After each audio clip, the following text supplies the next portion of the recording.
শেষ কর্মদিবস হলেও রাজধানীর বাস কাউন্টারগুলোতে এখনও যাত্রী সমাগম নেই। তবে কাঙ্ক্ষিত যাত্রী না পেয়ে হতাশ বাস মালিকরা। অন্যদিকে ট্রেনে যাত্রী চাপ থাকলেও এবার রেলের যাত্রা নিয়ে সন্তুষ্ট যাত্রীরা। অনলাইনে টিকিট না পাওয়া নিয়ে রয়েছে যাত্রীদের অভিযোগ। বিস্তারিত মাহি হাসানের রিপোর্টে। ঈদের আগে মহাখালীর বাস কাউন্টারগুলো প্রতি বছর যাত্রী মুখর থাকলেও এবার ভিন্ন চিত্র। এখন পর্যন্ত খুব একটা যাত্রী সমাগম নেই। তবে বাস মালিক সমিতির আশা শুক্রবার থেকে বাড়বে যাত্রী উপস্থিতি। চাপ বাড়লেও পর্যাপ্ত পরিবহনের ব্যবস্থা রয়েছে বলে জানান তারা। যেন যাত্রীরা এখানে কোনো হয়রানি না হয়, আমাদের পর্যাপ্ত পরিমাণে ব্যবস্থাও করা আছে এবং পর্যাপ্ত পরিমাণে আমাদের বাসও আছে। যাত্রীদেরকে সচেতন থাকতে হবে যে বাহিরের কেউ লোক যদি তাদেরকে কোনো খাওয়া দাওয়া বা কোনো কিছু করে, সেই দিকে তীক্ষ্ণ দৃষ্টি রাখার জন্য আমি আমার সকল যাত্রী ভাইদেরকে অনুরোধ রাখবো। কাউন্টারগুলোতে যাত্রী এখন পর্যন্ত কোনো চাপ পড়ে নাই। বিশেষ করে ছুটিটা 10 দিনের হওয়াতে যাত্রী ধাপে ধাপে যাচ্ছে।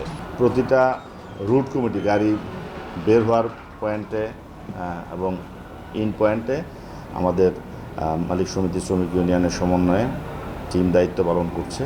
কাউন্টারে ভিড় তেমন না থাকলেও টিকিট না পাওয়ার অভিযোগ যাত্রীদের।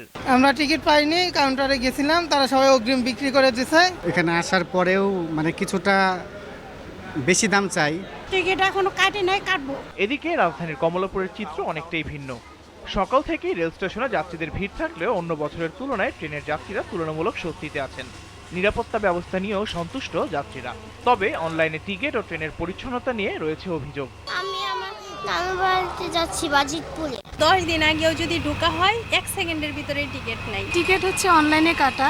এখন আমরা কয়দিন হয়েছে অনলাইনে টিকিট পাইছি। ওয়াশরুমগুলোর দুর্গন্ধ, মারাত্মক দুর্গন্ধ, এখানে পাশে সিটে বসাই যাচ্ছে না। শিডিউল বিপর্যয়ের কোনো শঙ্কা নেই বলে জানালেন কমলাপুরের স্টেশন ম্যানেজার। প্রতিদিনের মতোই আমাদের আজকে সকল ট্রেন সঠিক সময় সেরে গেছে।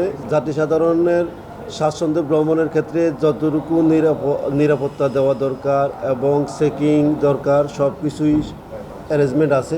বৃহস্পতিবার শেষ কর্মদিবস হওয়ায় শুক্রবার থেকে বাড়বে যাত্রী চাপ, এমনটাই মনে করছেন সবাই। Mahi Hasan, DTV news, Dhaka.